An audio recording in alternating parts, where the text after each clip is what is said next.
Hi guys, welcome to my YouTube channel. So நீங்கள் பார்த்துட்டு இருக்கிறது நம்ம அரி தமிழ் யூடியூப் சேனல். ஸோ இன்றைக்கான வீடியோவில் சிஎஸ் கேம் ப்ளே வீடியோ தான் பார்க்க போகிறோம். ஸோ நிறைய பேர் நம்ம சேனலுக்கு சப்போர்ட் பண்ண மாட்டேங்கிறீங்க. தயவுசெய்து அந்த சப்ஸ்கிரைப் பட்டனை அழுத்தி விட்டு வீடியோ பாருங்கள், வீடியோ லைக்கை போட்டு விட்ருங்க கைஸ். ஸோ நம்ம வந்து பார்த்திங்கன்னா வீடியோவாக ஸ்டார்ட் பண்ண உடனே வந்து ஒருத்தனை அடிப்பேன், என் டீமெட் ஓசிக்கில் எடுத்துருவாங்க. இங்கே ஒருத்தனை கஷ்டப்பட்டு இப்படியோ டீமெட் ஓசிக்கில் அடிக்காமல் அடிச்சிடுவேன். இங்கே ஒருத்தனை ஒடியாந்து துரத்தி அடிப்பேன், அதையும் என் டீமெட் ஓசிக்கில் எடுத்துருவாங்க. இவங்க வந்து பார்த்தீங்கன்னா அந்த இதில் சர்வரில் இந்தியன் சர்வரில் வரவங்களா யாருனே நமக்கு தெரில. அவங்க பாட்டுக்கு ஓசிகள் எடுத்துகிட்டு போய்கிட்டே இருக்காங்க. இவங்களுக்காகவே நம்ம பதறி விளையாட வேண்டியதாக இருக்காங்க. ஒரு மேட்சும் அப்படியே கதறது, என்னடா எப்பட்றா அடிக்க போகிறோம், ஒருத்தர் அடித்தாலும் ஓசிகள் எடுத்துடுறாங்களா இவங்க அப்படி சொல்லி. இதனாலே வந்து நம்ம பயங்கரமாக பயப்பட வேண்டியதாக இருக்குது. இவங்க வந்து ஓசிக்கில் அடிச்சிருவாங்களோ அப்படின்னு சொல்லி. நம்ம கஷ்டப்பட்டு அடித்தாலும் இவங்க ஈஸியாக ஓசிக்கில் அடிச்சிடறாங்க. சரின்னு அதை பற்றி யோசிச்சுட்டே மேலே இந்த ரவுண்டுக்கு போவேன். ஸோ என்ன ஒருத்தர் அடிச்சு விட்ருவான்.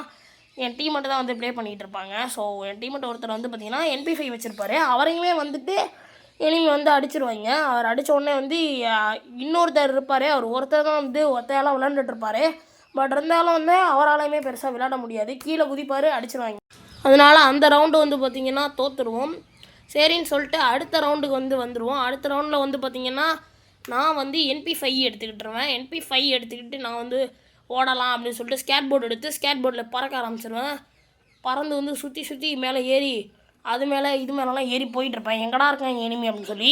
ஸோ போகும்போதே நான் பயங்கரமாக டேமேஜ் பண்ணிடுவாங்க. நான்லாம் விடமாட்டேன்னா மேலே கீழே போவேன், என்ன அடிச்சுவேன். அதனால் அந்த ரவுண்டில் என்ன அடிச்சுடுவாங்க. என் டீமெட்டு மட்டும் தான் ப்ளே பண்ணுவாங்க.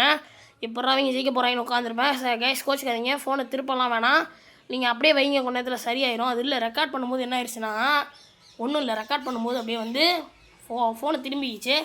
ஸோ அதனால தான் வந்து அந்த மாதிரி ரெக்கார்டில் தெரியும். நீங்கள் ஃபோனை திருப்பாதீங்க. அப்போ சரியாயிட்டு பார்த்தீங்களா.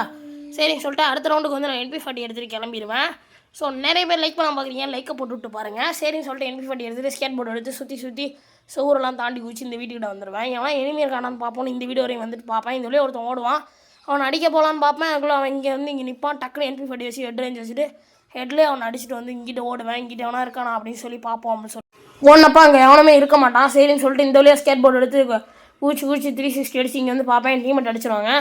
சரின்னு சொல்லிட்டு எனக்கு ட்ரிபிள் 9 போயிருக்கும். அதனால் வந்து என்ன தூக்கி வெளில கடாசிடும். ஸோ பரவாயில்லன்னு சொல்லிட்டு நான் வந்து என்ன கன் எடுப்போம்னு சொல்லி பார்த்துட்டு இருந்தேன். நான் மட்டும் லூட்லாம் எடுத்துகிட்டு பார்க்குறேன், கன்று எடுக்கலை. அதுக்கப்புறம் வந்து MP5க்கு பதிலாக வந்து AK-47 வந்து எடுத்துக்கிட்டு நானும் தேடி போவேன். இங்கே ஒருத்தர் இருப்பான், அவனை அடிப்பேன், அதுக்குள்ளே ஓடி போயிடுவான். ஸோ இந்த வழியாக போயிட்டு அவன் அடின்னு அடித்தா என்ன போட்டு அடிச்சிடுவாங்க. நம்ம வந்து அழுத்துறோம், அவங்க சாவலைங்கிறாங்க. நம்ம பிடிச்சி அழுத்தானா அவங்க சாவல மாட்டேங்கிறாங்க. ஆனால் அவங்க போட்டு அழுத்துறாங்கன்னா நம்ம கீழே விழுந்துடுறோம். எப்படா லாஜிக் இது? அவன் இப்படி நின்று அடிக்கிறான், நம்ம இப்படி நின்று அடிக்கிறோம், அவ்வளோதான். ஒரு புல்லட் வித்தியாசத்தில் வந்து இது பண்ணி வச்சுருக்கான் இந்த கனினாக்காரன். சரின்னு சொல்லிட்டு எதுவும் தேவையில்லாமல் பேசினோன்னா ஸ்ட்ரைக்கு அடிச்சிட போகிறான் சேனலுக்கு. சரின்னு சொல்லிட்டு நம்ம பாட்டுக்கு நம்ம வேலையை பார்த்துட்டு போயிடுவோம். நம்ம யார் வம்புக்கும் போகிறதில்ல, யார் தும்புக்கும் போகிறதில்ல அப்படின்னு சொல்லிட்டு நான் வந்து என்ன பண்ணேன்னா AK-47 எடுத்துகிட்டு கிளம்பிட்டேன். ஸோ வந்து பார்த்திங்கன்னா AK-47 எடுத்துகிட்டு இங்கிட்ட சுற்றி பார்த்துட்டு இருப்பேன். அங்கே ஒருத்தர் ஒடியாருவான், அவனை அடிக்கலான்னு பார்ப்பேன். அதுக்குள்ளே வந்து இங்கிட்ட வந்துடுவான். அப்படியே தாவி குச்சி ஒரே அடி, ஏடா என்னையா பார்த்து பின்னாடி அடிக்கிறியாடா, அதான் வச்சுக்கோ அப்படின்னு சொல்லி என் டீமெட் அடிச்சிடுவாங்க. ஸோ 2 3 நாளாக சரி அப்போ விளையாடல, உடம்பு சரியாக பண்ணனால. ஸோ அதனால் மூவ்மெண்ட் கொஞ்சம் கம்மியாக இருந்துச்சு. ஓகே இதை வந்து முடிச்சுக்கிறேன். நம்ம ஒரு வழியாக ஹீரோய்க்கு போயாச்சு. நம்ம சேனலில் சப்ஸ்கிரைப் பண்ணி அந்த பெல்லைக்கான தட்டிட்டு லைக்கை போட்டு உங்கள் ஃப்ரெண்ட்ஸுக்கு இந்த வீடியோ ஷேர் பண்ணி விடுங்க. ஸோ இது மாதிரி ஃப்ரீ ஃபயர் கேம் ப்ளே வேணுமா, இல்லை இன்னும் நிறைய கேம்ஸ் வேணுமா அப்படின்னு கேளுங்க. இனிமேல் நம்ம சேனலில் வீடியோ போடுறது அதிகமாக்குறேன், நிறைய கேம்ஸும் போடுறேன், ஃப்ரீ ஃபயர் கேம் ப்ளேவும் போடுறேன். Okay guys, bye tata. அம்மா வந்து பார்த்திங்கன்னா கஷ்டப்பட்டு இப்படி ஹீரோய்க்கு போயாச்சு. அடுத்த மாதத்துக்கு போயிடுறேன். இதாக புஷ் பண்ணுறேன், இல்லைனா வந்து BR ரேங்க் சைடு போயிட வேண்டியது தான் ரேங்க் புஷ் பண்ணுறதுக்கு. ஸோ BR ரேங்க் சைடு போயிட்டு நல்லா நிறைய ரேங்க் புஷ் பண்ணலாமா, இல்லை மாஸ்டருக்கு இதில் புஷ் பண்ணி வீடியோ பண்ணலாமான்னு சொல்லுங்கள். Bye guys, Tata, see you. உங்கள் ஃப்ரெண்ட்ஸுக்கு ஷேர் பண்ணி லைக் பண்ணி சப்ஸ்கிரைப் பண்ணி விளையாடுங்க. Bye guys, Tata, see you.